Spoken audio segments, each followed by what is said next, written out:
Hey, it's Ryan Reynolds, and I'm here with Keith, co-star of my upcoming film, If, only in theaters May 17th. Do you want to tell people the big news?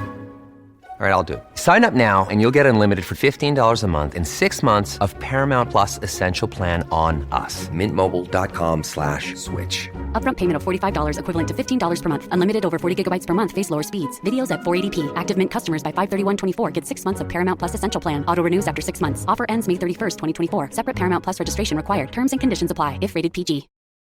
This episode is brought to you by Reese's Peanut Butter Cups. In breaking news, leading scientists worldwide are conducting experiments to determine if Reese's Peanut Butter Cups are the perfect combination of peanut butter and chocolate.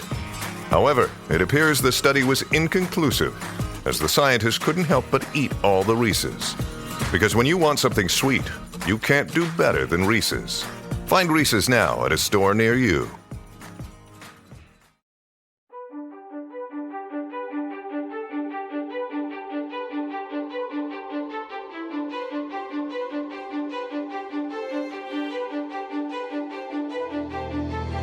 The world of medicine, where every decision can change lives, your peace of mind is crucial. This is where Pattern steps in.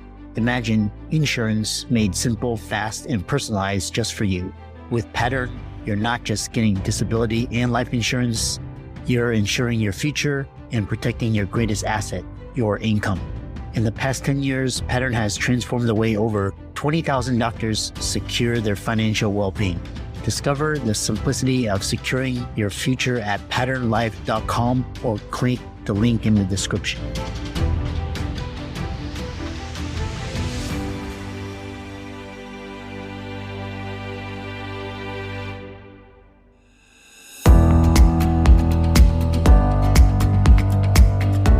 We work hard as physicians to take care of the health and well-being of our patients. But when it comes to our money, do we have the same condition of care? Probably not. Let's change that together. Welcome to the Financial Freedom for Physicians podcast, where we'll fight and advocate for your financial literacy. As always, I'm your host, Dr. Christopher Liu. Thanks for being here. Let's jump into the show.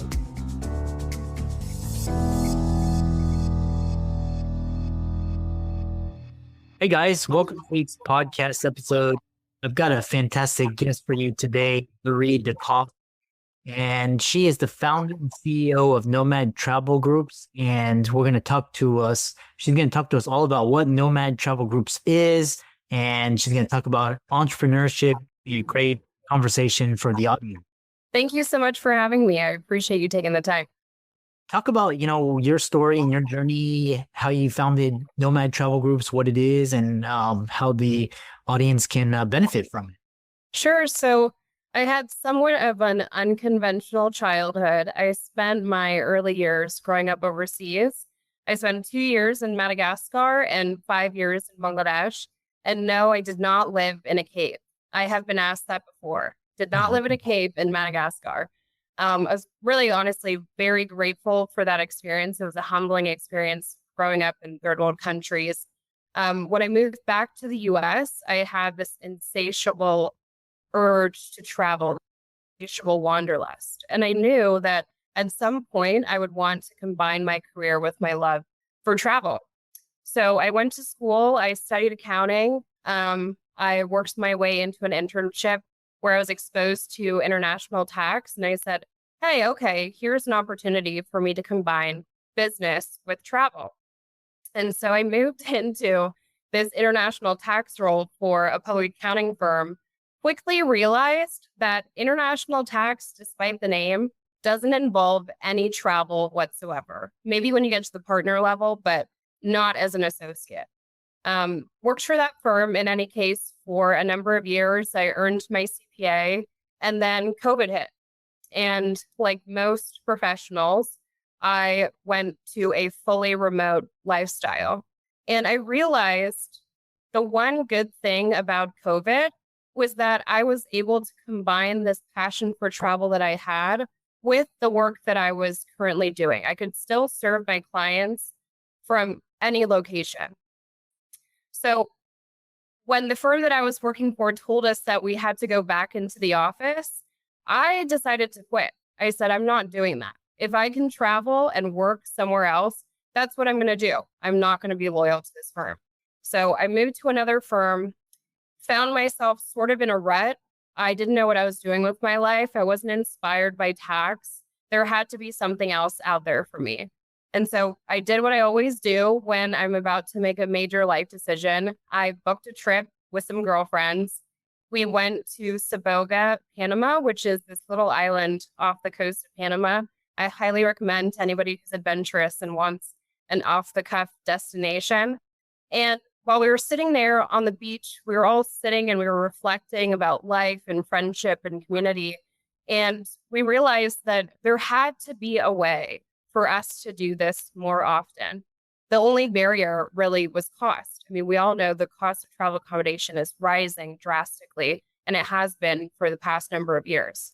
So I started researching the home exchange market. I realized there was an opportunity for me to enter the market with NOMAD travel groups. NOMAD is a home exchange service that is designed for everyone. It is not a members only platform. If you've heard of home exchange before, you probably know that most of the services operate on a members only basis. We don't do that. We also don't charge annual fees. What we do is we've introduced a unique community-centric approach to home swapping that emphasizes security and encourages relationship and trust building. Yeah, which brings me to my next question. A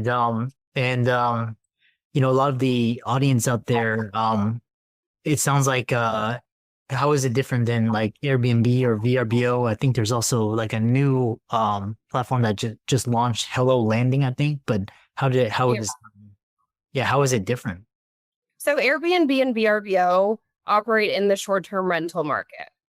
Our customers do not earn money off of listing their homes. Yes, they do get a cleaning fee payout, but it's not technically a short-term rental. It's like having a friend stay at your house as a guest, and then they give you some money for cleaning because you were nice enough to let them stay. We're taking what has been operating in Facebook groups and hidden pages on Twitter or on Reddit, and just elevating it to a level where we're now bringing in security. We're bringing in background checks and allowing this mechanism to happen and to happen regularly, and not to only happen on a members only platform. Interesting. And so I assume you monetize the platform through memberships. Is that fair assessment, or is there a different way, ads, sponsors?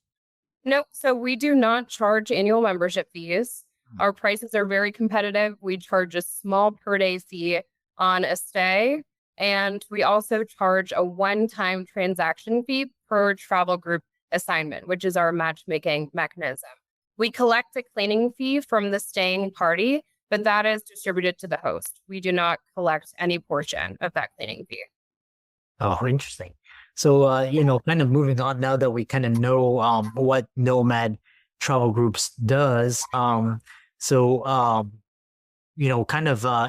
Like the travel and hospitality industry is really innovative, and it really started with Airbnb, and then kind of COVID really changed the game. So with various home exchange platforms already available, what innovations enhance the user experience? Again, how does it differentiate itself from the competition? Sure. So we're not only a differentiator because we don't charge annual membership fees or operate on a members only basis. Our unique travel group mechanism is unlike anything the market has ever seen. There are existing home exchange platforms, but after you get through the lengthy membership approval and subjective selection process, you have to do the legwork on your own to find somebody that wants to exchange homes with you. And then they add additional barriers where you can only do a direct swap. If you want to do a one-way swap, you have to list your home and then you have to build credits. It's just way too complicated. And so we studied the market, we listened to people's feedback on the existing platforms that are currently on the market, and realized that if we just assist our customers and match them with other customers who like their listing or who like the location that their listing is in, we're cutting out all of the work for them. And we're doing it at an affordable cost. Interesting. Yeah, it sounds like you're kind of trying to just make it the UI UX a little bit better, and basically Yeah. And then, so kind of talk about, so a lot of these travel, there's a lot of technology now and the role of technology. How does Nomad leverage technology to facilitate secure and enjoyable travel experiences? And how do you see technology playing in the future of travel and hospitality, especially AI? So we have utilized some AI tools, particularly when it comes to our marketing efforts. In the realm of security, I mean, our customers are trusting us to list their home. So security is extremely important to us. Our CTO has a background in military leadership as well as software engineering. He's a great, great guy. We have a great team of individuals who are in charge of the back end and front end management. And really, what they're doing is creating this unique matchmaking mechanism. Right now, it's more of a manual process as we get to understand our customers, realize what their wants and needs are, and then it will be fully automated. It's almost like we're building the matchmaking that came from Hinge or that came from Tinder, but we're doing it on a level that's allowing our customers to engage in home swaps. It's relationship building plus home exchange. At Evernorth Health Services, we believe costs shouldn't get in the way of life-changing care, and we're doing everything in our power to make it possible. Behavioral health solutions that also keep your projections at their best? It's possible. Pharmacy benefits that benefit your bottom line? It's possible. Complex specialty care that cares about your ROI? It's possible. Because we're already doing it. All while saving businesses billions. That's Wonder made possible. Learn more at evernorth.com/wonder. This episode is brought to you by ServiceNow, the AI platform for business transformation. AI is only as powerful as the platform it's built into. Enter ServiceNow. It puts AI to work for people, for employees, for developers, and even your customers, removing frustration and supercharging productivity. On our intelligent platform, AI isn't just a promise. It's happening today. That's why the world works with ServiceNow. To learn more, visit servicenow.com/AI for people. Forget the burdens of tenants and toilets. Equity Multiple simplifies your investment journey, letting you invest passively embedded, professionally managed commercial real estate. Only 5% of reviewed investments reach Equity Multiple's platform, with our asset management working on each from funding through exit to maximize your returns. Whether you're on the couch, in your exec chair, or the backseat of a rideshare, Equity Multiple brings cash flowing real estate investments straight to your fingertips. All investments involve risk. Visit equitymultiple.com to learn more.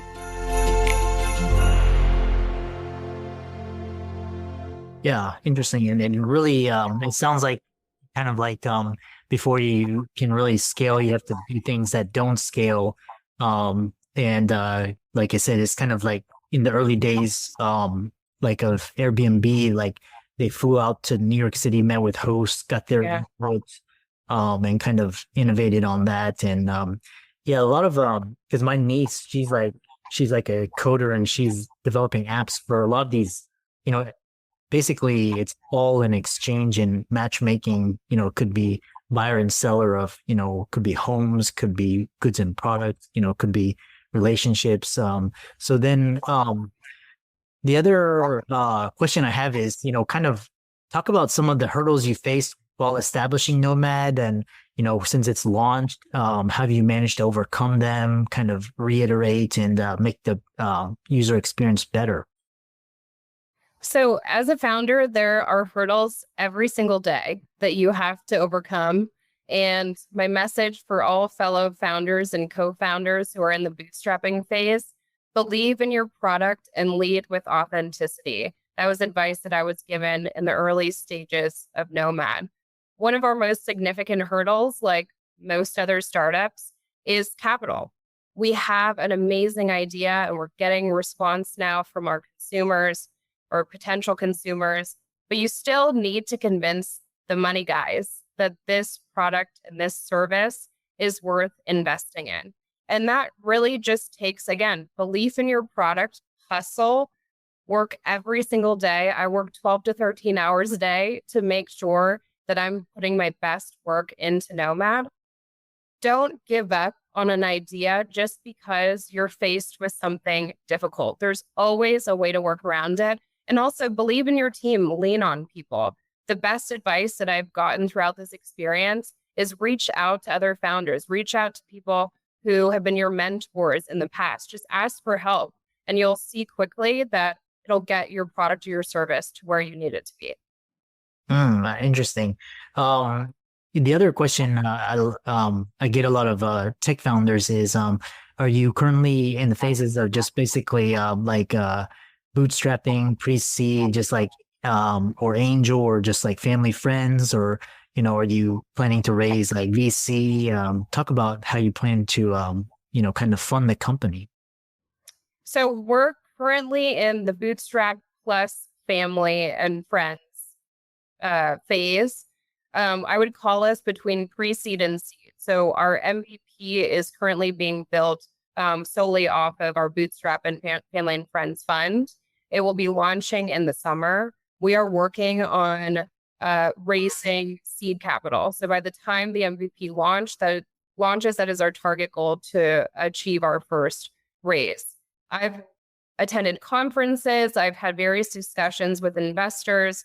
What the feedback that I've gotten currently based on the state of the market is that, as we all know, AI and biotech are the big players, and the market is not stale, but it's moving slowly. Investors are a little bit more tentative with where they put their money. This is not 2021. And so I've employed a tactic that I like to call dating my potential investors. I keep them in the loop. So through our pre-launch efforts, every single month, I am updating them with how NOMAD is doing. What is our wait list looking like? How many hits did we get on socials? Has our team grown?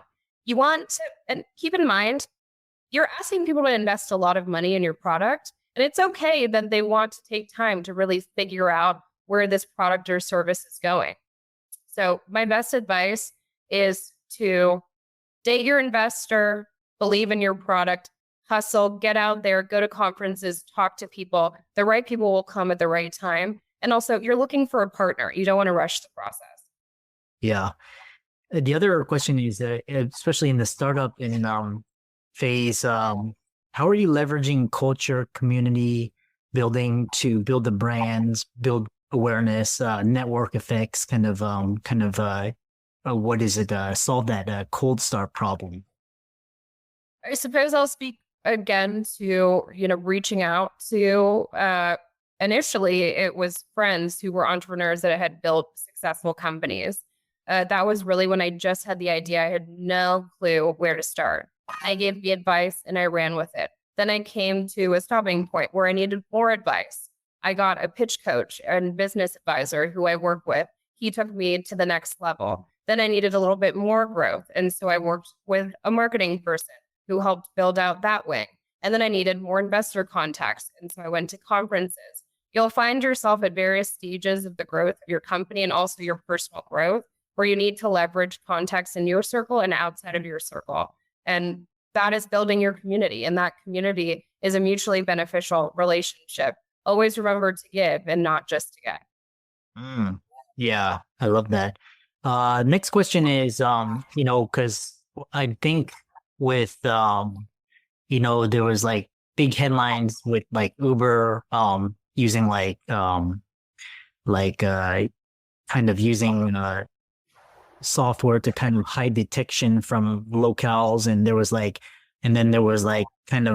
incidents, safety incidents with Uber and Airbnb, and then nobody could predict COVID. So of course, how has NOMAD adapted to such changes, and what are you thinking next, in terms of just obviously safety is one of those things, but are you thinking of other things that could potentially disrupt the NOMAD business model, or give you negative press? How are you staying resilient in the face of all of that? Well, first and foremost, the safety and security of our customers is of utmost importance to us. We have partnered with Know Your Guest to provide guest damage protection coverage of up to $50,000 for all of our hosts. It's an optional add-on, but we wanted to provide it, in the event that you want to protect your home, which we do recommend because it's only $5 per day of stay. We also partner with Stripe Identity to run thorough background checks on all of our customers. They have to pass a background check before they're able to list their home on our platform and engage in home swaps. When it comes to life-altering events, I am a member of a generation that was there through 9/11, through ISIS, through COVID. There's so many things that have happened, and we have stayed resilient. And I think that's why we're seeing this rise in remote work and wanting to stay working on a fully remote schedule or be a digital nomad with this generation. We've gone through so much. Life has been so chaotic, and we find peace in the freedom to work. So I really don't foresee there being drastic of a change when it comes to this new lifestyle. But I have a great team. If anything were to happen, we would make sure to address it. Yeah, and kind of a follow-up question to you, because you were talking about clients and digital nomads. So what kind of clients really would be a great fit for Nomad? Because like, for example, like I was listening to this interview by Brian Chesky, and he was saying like Airbnb is like evolving to be like where people can actually live on Airbnb. Like they basically can rent places for a week or a month or whatever, kind of do the work. What kind of clients or people are good for Nomad? So our sweet spot are individuals who are within the Gen Z, millennial generation, but also individuals who are maybe dipping their toes into the digital nomad lifestyle. They want to be a digital nomad, but they don't want to be entirely location independent. And so we allow them, or we enable them to maintain their home, maintain their community. They don't have to give that up, but they can change location at will with a community that they trust, that they've built relationships with. Interesting. How can people find out more about it? Because like it looks like you've got a wait list and pre-launch, and you mentioned launches in the summer. How can people find out, check it out, and learn more about it?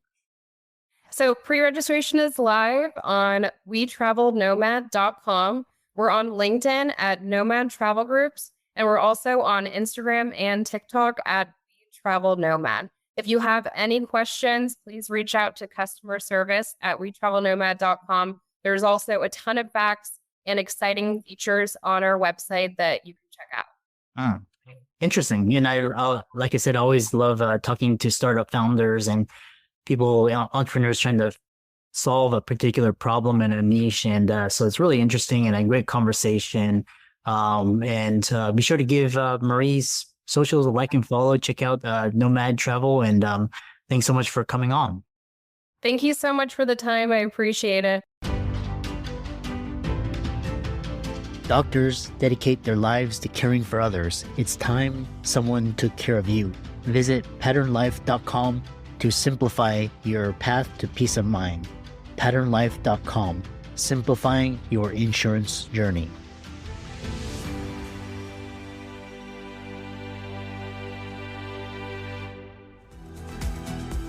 I'm excited that you made it for another episode. You are truly the best. If you've been following the show for a while, you know that my passion is to bring you the education you need to find your path to financial freedom. Please come back week after week for new content, new resources, and great guests. Until then, if you haven't already, please be sure to check out the website, www.drchrislumdphd.com for more support. I'll see you next week.